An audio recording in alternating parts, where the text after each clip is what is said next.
Okay, so we decided between Iain Tolhurst, who is my husband, and we lovingly call him Tolly.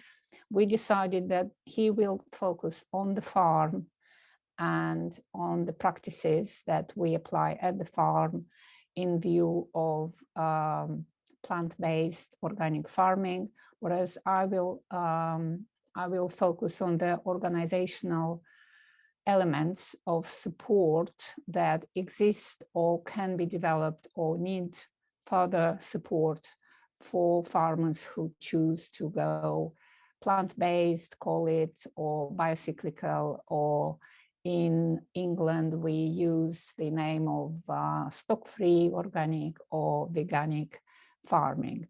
So I would like to present today the UK experience of the Vegan Organic Network, which is the organization that is there to support us and other farmers willing to apply plant-based organic farming.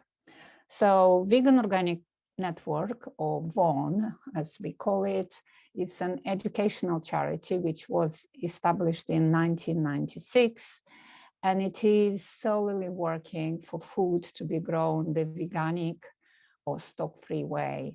At the beginning, we only used the way stock-free, which was more of a technical term, understood by growers. However, now there has been an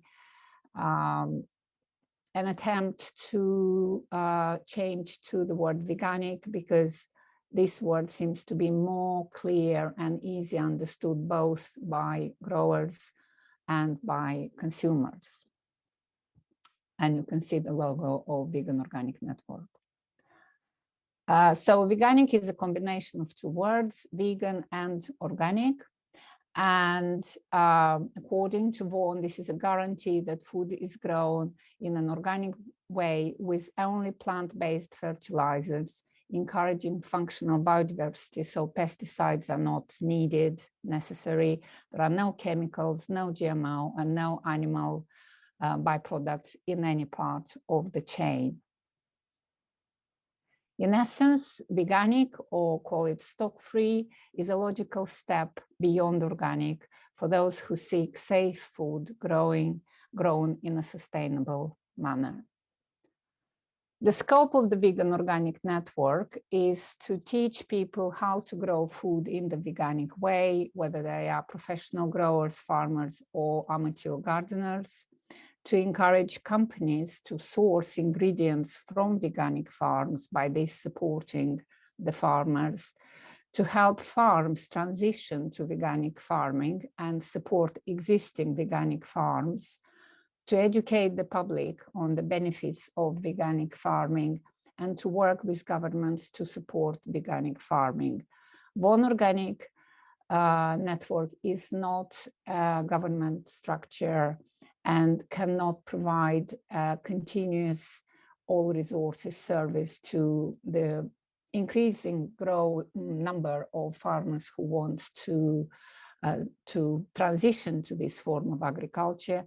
Hence, our plea throughout the presentation and hopefully through the conference, the message is that the governments need to support this form of organic farming in the form they used to support conversion to organic farming in general. There is a stock-free organic standard, and our farm was one of the co-authors of this standard, which was then adopted by the Soil Association, who is one of the biggest organic certification bodies in the UK and in Europe indeed. So the standard includes completely the Soil Association organic certification standard. So the inspections happen concomitantly at the same time when the annual inspection is for organic farming, but it includes additional rules, additional clauses in the standard, and those pertain to stock-free farming. Some of them are related to the no animal stock or inputs using in the whole system, no selling of forage to commercial animals or selling of products with animal origin, no killing of animals. And very important to mention that the stock-free or veganic organic farming is in a perpetual improvement process. So clauses can be added or changed, adjusted according to the markets, according to the policies and to the climatic demands. So, for example, the presence of rescued animals, stock animals or working animals like dogs, for example, or pet animals are allowed on vegan organic farms. The Vegan Organic Network as an organization offers multiple resources for those who would like to learn more about this type of farming and food. And they produce a biannual magazine called Growing Green International, which is printed and distributed throughout the world. The website contains multiple articles and information sheets about veganic growing. They organize courses on specific aspects of plant-based organic farming.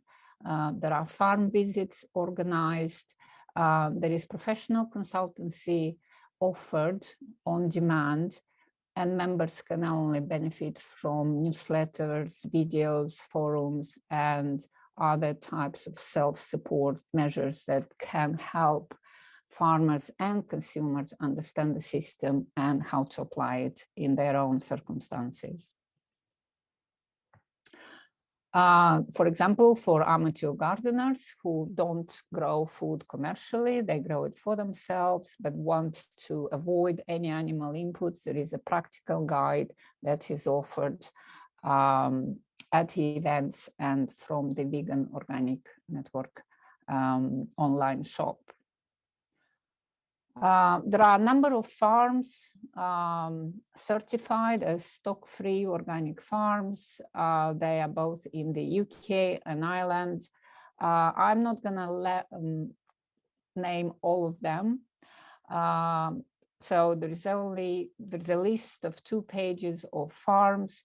I presume this presentation will be available for downloading, and then farmers and growers who are interested to contact specific farms, they can find their contact details in my presentation and contact them either by website or email or Facebook.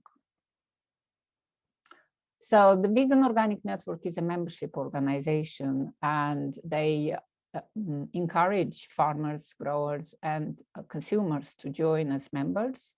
The benefit package is quite flexible. So, as I said, there is a magazine that all members will receive. There is a monthly newsletters. There is access to all Vegan Organic Network resources, whether it's online or offline. Members get reductions for the Vegan Organic Network produced books and DVDs, and it's also the benefit of being part of a movement for compassionate agriculture, helping with VON funding, because the funding comes entirely from members and from fundraising events. The fees are really symbolic, I should say. Again, depending on whether you are a consumer or whether you are a grower, a farmer, you can choose various forms of membership. However, these fees, of course, won't cover costs such as attending seminars, courses, asking for professional consultancy, or participating at other events. This is a membership package that guarantees that you will be part of the network and you will have access to information and support. it is very important to mention that if a farmer wants to obtain the professional certificate, for example, Soil Association Stockfree organic standards, they first of all have to be members of the Soil Association, or for that matter, any other certifying body that adopts the vegan organic network standard. So the fees, the licensee fees, will depend on the certification body's policies and range of fees they offer. However, if you choose to add the stock-free organic standard to your license, there is no additional fee involved. It's very important to explain that the stock-free organic standards, as it was developed and belongs to the vegan organic network, it can be adopted and applied by different certification bodies from other countries. It is also very important to mention that this standard is not currently recognized by IFOAM because there was never an application for this to IFOAM. However, the Soil Association standard is recognized, and this by itself solves the issues. I'm very encouraged that other countries, other certification bodies in other countries beyond the EU are interested in the standard, are studying it, and are looking at possibilities to apply it within their own internal standards. And I would like, because this is the end of my presentation, I would just like to say that I come from Moldova. I am now in Moldova, actually. Moldova is a very dry country. The current climate changes present huge risks and challenges to the farmers due to lack of rainfall. And those organic growers and more arable farmers who do not have the resources, the animal inputs that they would traditionally need, for example, animal manure, they are by default transferring to the plant-based organic farming by applying the same techniques that we apply, by using green manures, by covering the soils, by replacing the animal inputs by green inputs. The only thing that they need is a local certification body that would adopt this standard and that could offer this additional advantage to their license. So by default, there are a lot more plant-based organic farmers in the world, I presume. However, they are not notified as such. Their licenses do not state this. And I think that it is really important that such services, support services, training services for farmers who want to transition to a more resilient form of organic farming, they would have networks of support, not just peer support, but support from certification bodies, support from the governments to be able to make this transition and set their farms on a more sustainable path. So by this, I would like to finish my presentation. I hope we will have questions, and I will be here to take them if I can. Thank you very much. Thank you, Tamara. It's interesting to hear a lot of default plant-based organic farms that are not necessarily recognised. There's a lot of kind of scope for potential there. And as Tamara said, she mentioned, do keep your questions coming. It took the words out of my mouth, and we will have a Q&A after the presentation. So let me now try to come back to you, Iain. Have you had any luck with your presentation, or are you going to go without the presentation? I think I've got the presentation. I've got it on my desktop, so I just need to find it here. Just need the share screen. Here we go. So yeah, good morning, everybody. Sorry about the delay with getting the technology going.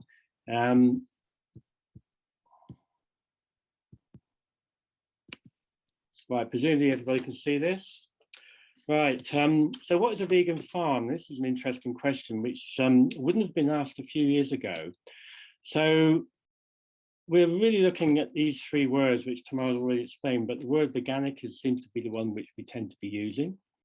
I'm not going to go into this because Tamara's already covered this, but we are certified by the Soil Association and have been for the last 46 years. We're one of the original Soil Association certified farms, but we're also now Stockfree organically certified, which is, as Tamara explained, is covered by the Soil Association inspection.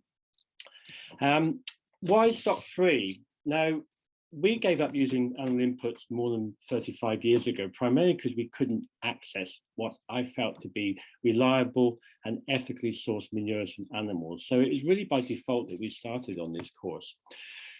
We use a lot less land. We don't import any acres. Now, Stockfree Organic or veganic means that you don't bring somebody else's land onto your farm in respect of using manures. It's a much more closed system of farming. It's not dependent on external inputs. It's highly productive. We've been able to demonstrate on our farm that we can get very, very good yields doing this form of agriculture. It has a very low carbon footprint because you're not importing manures and compost and organic materials from all over the world. It has a very low footprint. No reliance on animal culture, so we don't need to have animals on the farm. And it avoids the problem of sourcing inputs, which in many cases have a very high carbon footprint or a very detrimental ethical stand. As a farm, we've been established, as a business, we've been established since 1976. We're on the present site here in the south of England. We've been here on this land for 32 years as stock-free. We haven't used any manure or any animal inputs during that time. Excuse me. We produce more than 100 different vegetable crops, and the annual output of the farm is around 140 tons in total. This is all fruits and vegetables. It's self-sufficient. It has a very low carbon footprint. We are very dependent on local sales. The farm needs to sell locally in order to make it work because we are quite small. We also cover advisory services. We do a range of seminars, farm walks. We have until COVID came along, we have had farm walks weekly for many years, and we've had 3 ministers of agriculture from different parts of the world who come to visit our farm. Unfortunately, we haven't yet had the UK Ministry of Agriculture. We do food fairs, and we have a trial site which is looking very much specifically at the way we farm. All the pictures you'll see are of our farm, and the picture there on the bottom right you see is our onion crop from last year. We like to think we're also farming with people, so we have quite a high number of staff on the farm. This is our livestock, if you like. They're really important to us. They all mostly live on the farm. We keep them busy all year round. The farm is able to supply a full-time income for 5 people, which is quite remarkable given the size of the farm. Our sales are primarily local. We have a bot scheme, or CSA, as some people would call it. This is through neighbourhood reps. We have a farm shop, which is now taking almost half of our produce, and we sell a little bit to local shops. We operate all year round. We sell every week of the year. In fact, we're harvesting 4 days of every week right throughout the whole year. Now, the farm's divided up into field cropping, and you will see the picture here. This is looking across to the River Thames in the background. We're surrounded by grassland and trees. This is not an agricultural part of England. It's primarily grassland. It's quite low grade, quite poor quality land. It's very thin, it's stony. It's not really what people would consider to be horticultural land. However, we've made it work very well. We're very lucky to have a range of biodiversity features around the farm, which helps us with pest and disease control.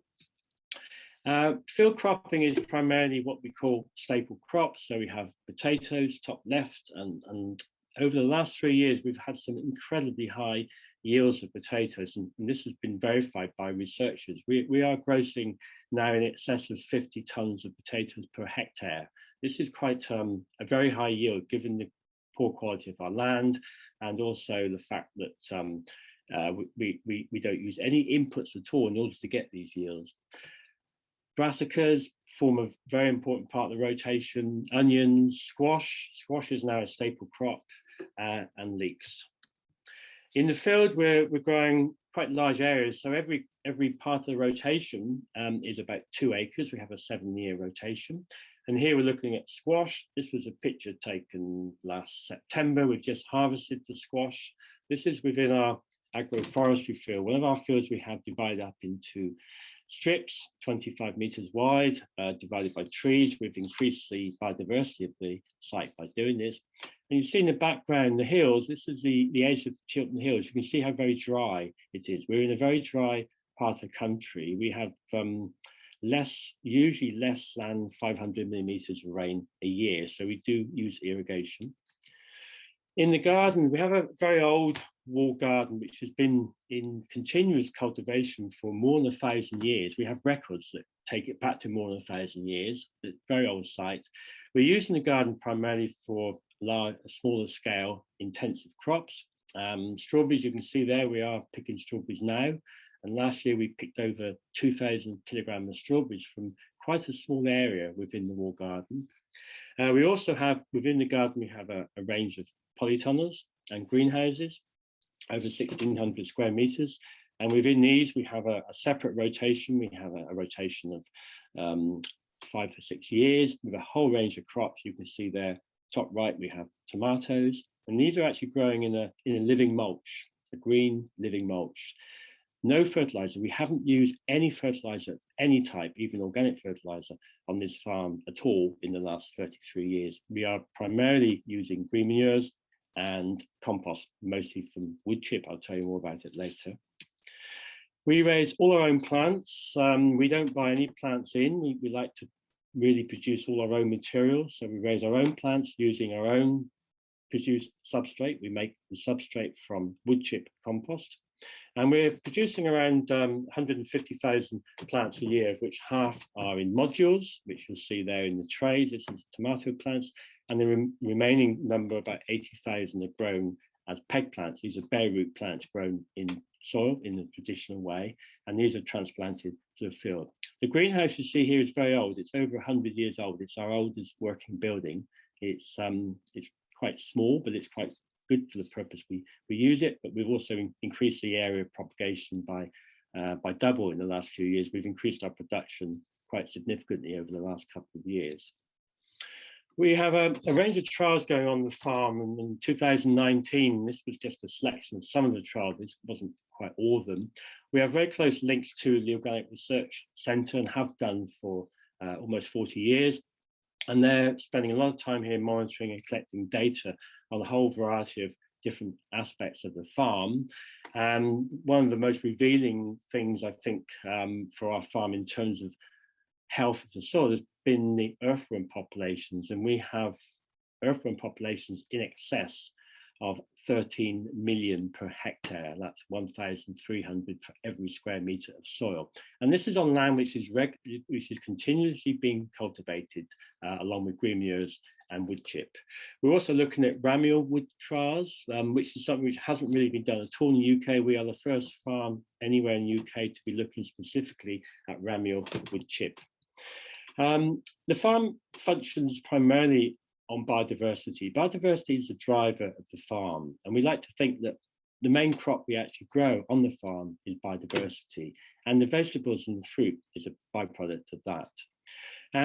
I've split it up into 3 areas really to try and simplify it a little bit. We're looking at biodiversity in the soil, the understory, and the heavy carbon.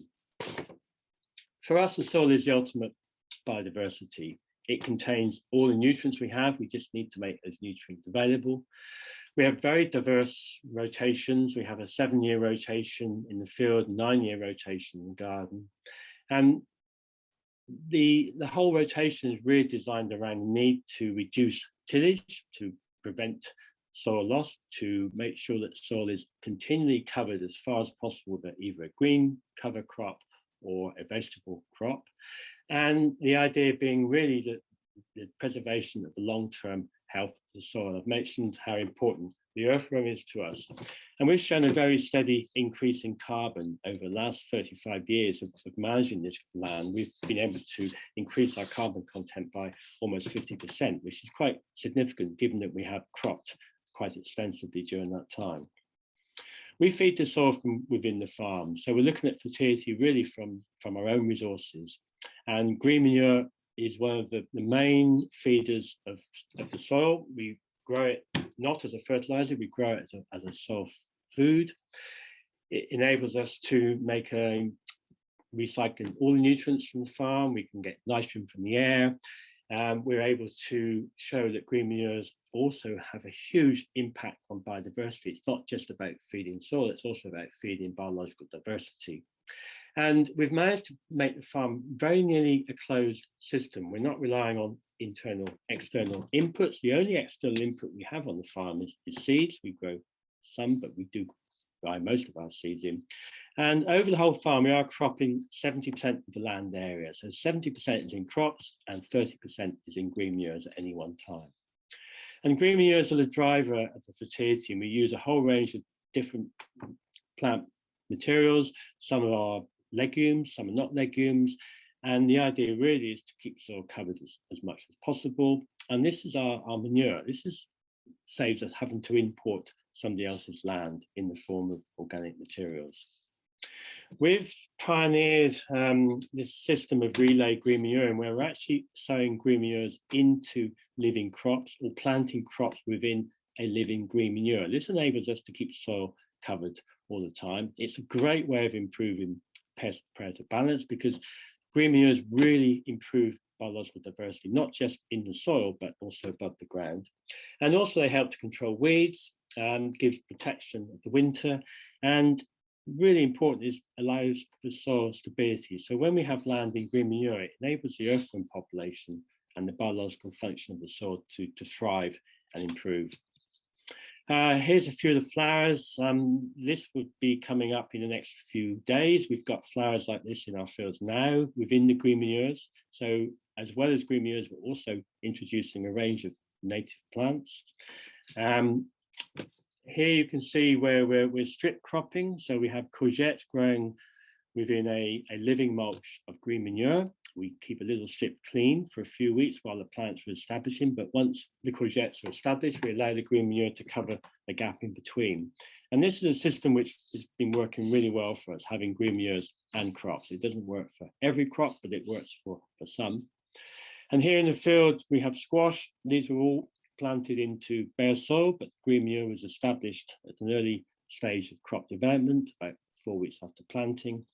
And the green manure grows well under the shade of the squash. And once we've harvested the squash in the autumn, the green manure can then flourish. And this is actually the start of our fertility building part of the rotation. From now on, for 2 years, this land won't be tilled at all. It'll be just growing green manures, which we cut and mulch. Beetle banks are a really important part of what we do, and the understory of the beetle bank is rich in biological function. We have a range of different flowers. We have different flowers for different beetle banks. Some are long-term perennials, some are annuals. The idea of the beetle bank is to connect the field up with the hedges and the perimeters to make sure that insects and fauna can move between the biological diversity of the hedgerows and the field margins, but also allow it to get into the field. So where we have destroyed temporarily a green cover crop, the insects can recolonize that crop very quickly because they don't have far to travel. We have these beetle banks every 40, 50 meters across the field. Flowers are really important, and we always ensure that our green manure crops are allowed to flower. We never cut a crop until the flowers are finished. In some cases, we even allow them to seed if we want to try and improve the seed bank of the soil. And flowering crops are really important. This is an example here of how we managed to preserve a particular predator, which enables us to control pests on brassica plants without resorting to any other means other than managing the habitat of that predator. And flowering crops are really important to allow predators to thrive within the system. And weeds, we have a we have a zero tolerance to weeds in the early stage of a crop, but once the crop is established, we're quite happy to allow weeds to colonize and invade a space, provided it's not competing with the crop, and once the crop is growing well. And the beauty of having really fertile soil is the crops grow very fast, they grow very strong, and they're able to resist some weed pressure once they're fully established. So we allow weeds to cover the ground, particularly during the winter. If we haven't got a green manure crop in, we allow weeds to cover that space. The field boundaries are really important. We have, although our field is quite small, it's only 2 fields in total, 17 acres. We have over nearly 2 kilometers of hedgerow, and these hedgerows are a really important biodiversity aspect of the field, but they're also producing carbon because they're producing wood and material. And the big carbon on the farm, we've planted trees and hedges as part of the whole infrastructure of the farm. We're really keen to develop the carbon cycle. So we're using hedgerows for coppicing. We're coppicing. This is a hedgerow we coppiced some years ago, and that material has gone into ramule chipped wood, and that ramule chipped wood we use on the land, and I'll tell you more about that in a minute. Shelter belts, we've increased biodiversity through shelter belts, planting trees. We've planted more than 2,000 trees on the farm without interrupting the area of land which we can grow on. We haven't lost hardly any land at all. We're putting trees into places where perhaps we wouldn't be able to crop anyway. And these trees are really important in terms of generating carbon, but also in terms of generating biological diversity. Just remind you quickly, Ian, we are running out a little bit of time, so if you could. I'll speed up. I'm getting near the end. Okay. Wood chip compost. We're making a lot of compost from wood chip. This is mostly from our own sources. It's turned and we spread it onto green manures and when it's ready. And here we have ramule chip wood. We do this during the winter. We have an area of coppice and we're chipping this, spreading it onto green manure crops. You can see the picture bottom right is where we spread onto green manure crops in our agroforestry field. And the coppice, we have a small area of coppice on a piece of land which is too wet, and this is yielding huge amounts of carbon, both in terms of ramule chip wood, but also some firewood. And the final picture, this is our on-farm shop where we're selling. Over 50% of our produce now is sold direct from the farm. It's open 24 hours every day of the year. It's non-stop. It's non-honestly boxed. It works incredibly well, and it's become a really important and focal point for the local community who really love it. And we've really made some really strong links to the community by having this facility on the farm. Okay, that's it. I'm sorry, I'm a little bit late. I think, yes, that's the end. Thank you. No problem. Thank you very much, Ian. I thought that was, I mean, it looks absolutely beautiful. I'd love to come and visit.